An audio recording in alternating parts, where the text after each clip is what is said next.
£50 million as the business was failing. Around 15,000 Thomas Cook customers have been flown home so far. That's with me after the news. 94.9 FM and on BBC Sounds. This is London. This is BBC Radio London. London's news at 7. I'm Matthew Schofield. The Supreme Court will deliver its historic ruling this morning on the legality of Boris Johnson's decision to suspend Parliament for 5 weeks in the run-up to Brexit. Downing Street says it's not a matter for the courts, but the Prime Minister's opponents claim it was an unlawful abuse of power designed to limit scrutiny of his Brexit policy. If the ruling goes against the Prime Minister, Parliament may have to be reconvened immediately.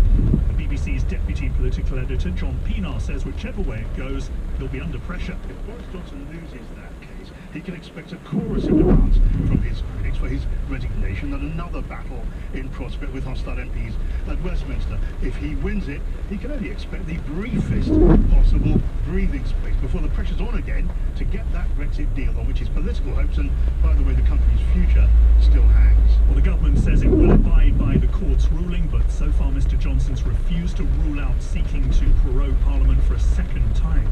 Meanwhile, the London Assembly has written to Boris Johnson, giving him 2 weeks to respond to allegations of a potential conflict of interest while he was mayor. At the weekend, the Sunday Times claimed £126,000 of public money was given to an American model-turned-businesswoman. She was treated to privileged access to 3 foreign trade missions led by Mr Johnson. But he insists everything was done with complete propriety. I'm very proud of what we did when I was Mayor of London, very proud of everything that we did, particularly banging the drum for our city and country around the world. And I can tell you absolutely that everything was done entirely in the proper way. The Prime Minister is currently in New York, where this afternoon he'll hold talks with the Iranian President Hassan Rouhani. Will call for the release of Nazanin Zaghari-Ratcliffe, the London woman who's serving 5 years in prison in Iran for spying. Labour's Deputy Leader Tom Watson will address the party conference in Brighton later, less than 72 hours after a failed attempt to oust him. He'll warn that the party is handing a gift to the Tories by turning in on itself. Yesterday, amid chaotic scenes, members backed Jeremy Corbyn's plan to fight the next election with a neutral position on Brexit, rather than explicitly campaigning to remain. The Civil Aviation Authority says so far it's managed to fly home almost 15,000 holidaymakers whose flights were cancelled following the collapse of Thomas Cook. Over the next fortnight, more than 150,000 people are due to return on 45 specially chartered aircraft, the UK's largest repatriation effort since the Second World War. Meanwhile, people who had future bookings with Thomas Cook are trying to find out if and when they'll get their money back. Travel journalist Simon Calder says they'll just have to be patient. They are now being told, you put your trust in Thomas Cook. All you've got now is a bit of a struggle to get your money back. You will get it back. It might take 4 weeks, it might take 2 months. Last time we had one of these just 2 years ago. The Civil Aviation Authority, responsible for doing this, said that after 3 months, 80% got their money back, which means money went back. And that is just so frustrating. Today or tomorrow whether it's licensed to operate in London would be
due just after 7:30.